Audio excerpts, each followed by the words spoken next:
Security and Defense Council.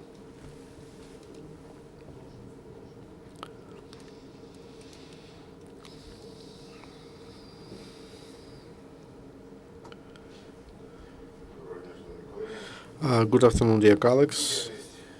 The activity of law enforcement bodies directed at the realization of a ceasefire regime, which was established on September 5. From terrorists and Russian military men, they shell our forces. In Donetsk region, under shelling there was Авдіївка, Жданівка, Нижня Криївка, Тоненьке, Славне, Попасна, Оленівка, Майорське, Верхньоторецьке, Дебальцеве, Малоорлівка, Мар'їнка, Комишуваха, Криничне, Бутипровід, Гранітне, Відкодуб, Airport Donetsk and in Luhansk region. Станиця Луганська, Донецький, Міус, Центральний, Частя, Чорнухіна, Золоте. The biggest activity, the enemy actively enemies working in the Donetsk and Luhansk direction. They're trying to push out Ukrainian units from Donetsk, Avdiivka, Debaltseve, and Shchestia. During the day, illegal armed forces started to patrol with mobile groups a 2-kilometer area of road between Horlivka and Pantelemonivka and established block checkpoints near those towns. They shelled Kirovska, Zhdanivka, Verkhnya Krimka. All attacks were kicked back, and there are losses. Enemy has losses. Russian military men, ethnic Slovenes, are replaced with representatives of other nationalities because others don't agree to fight against Ukraine.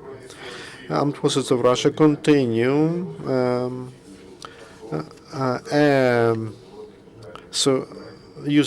they use drones to collect information, and there were two drones near Mariupol and near Kucherhan border crossing point with Transnistria. Inter-agency center in SBU puts a maximum of efforts to liberate hostages and to implement plan of peace of the president. Yesterday, after negotiations, terrorists liberated 5 border guards who were captured during the fights near Novozovsk on September 25. 3 military men and 4 National Guards. All of them were delivered to secure place, and they received medical assistance. And as to the situation in ATO area, in Donetsk, terrorists and Russian military men continue capturing administrative buildings. Yesterday, terrorists captured a sport facility Olympics,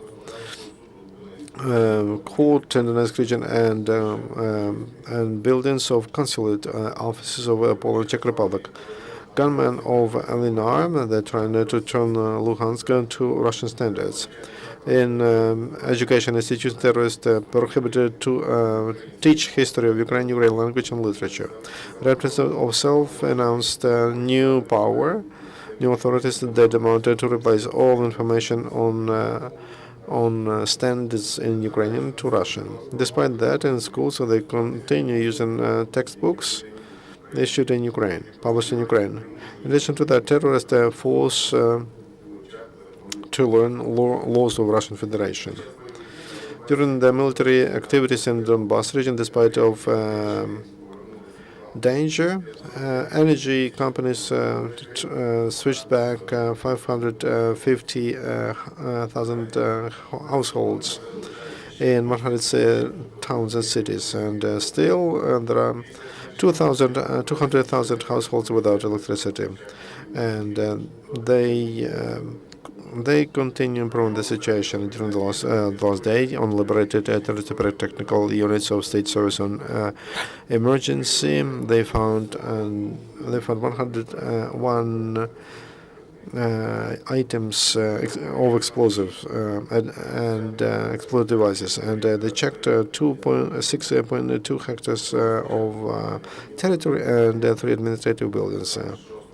Since the beginning, since July 6, they found 18,374 items of ammunition, 2,166 artillery shells, 1,308 mines, 1,896 grenades and mines, 660 reactive shells, and other subjects.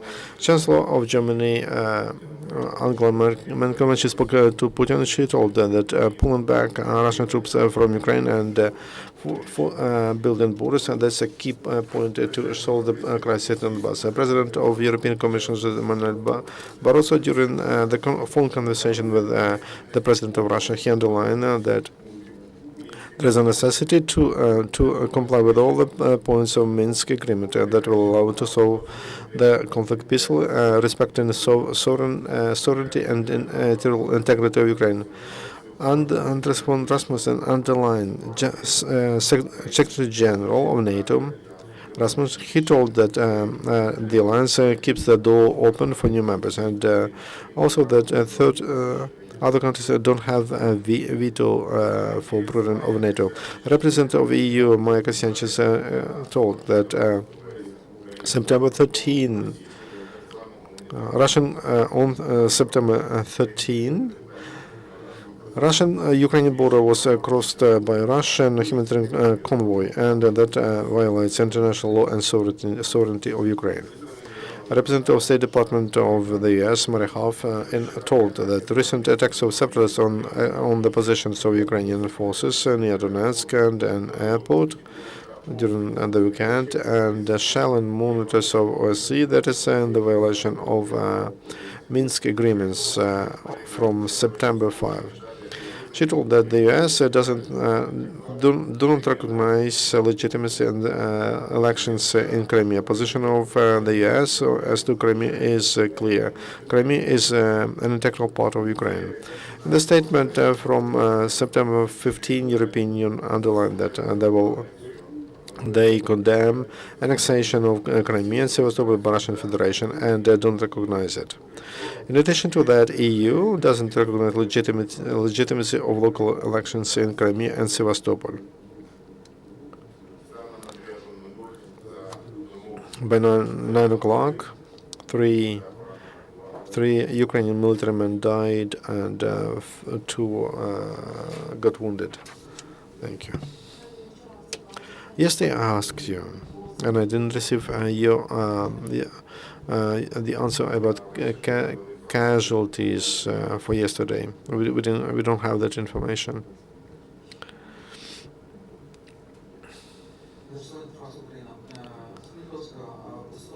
Situation in Donetsk and near Donetsk airport. There are battles there. How intensive they are. And there is information that the gunmen are very close to capture the airport.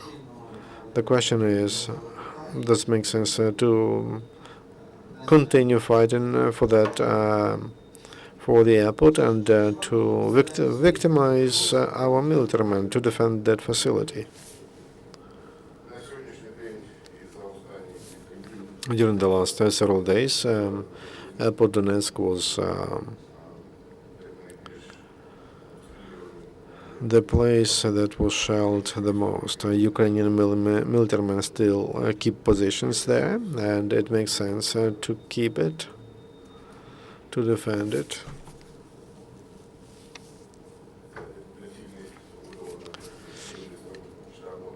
And they know in ATO leadership the stuff, because that is one of the convenient places from which Ukrainian military men can begin the offense and liberate the capital of Donbass, Donetsk.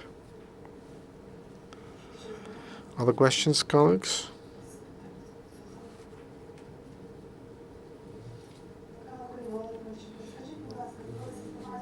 There is information that government built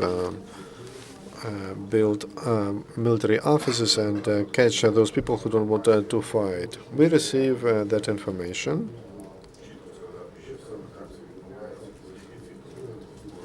I don't know how many of commandant's offices they've set up. No questions? Thank you very much. Next briefing will be at 7:12 p.m. and our next meeting will be dedicated to Hori Gongadze, and it will be in 15 minutes.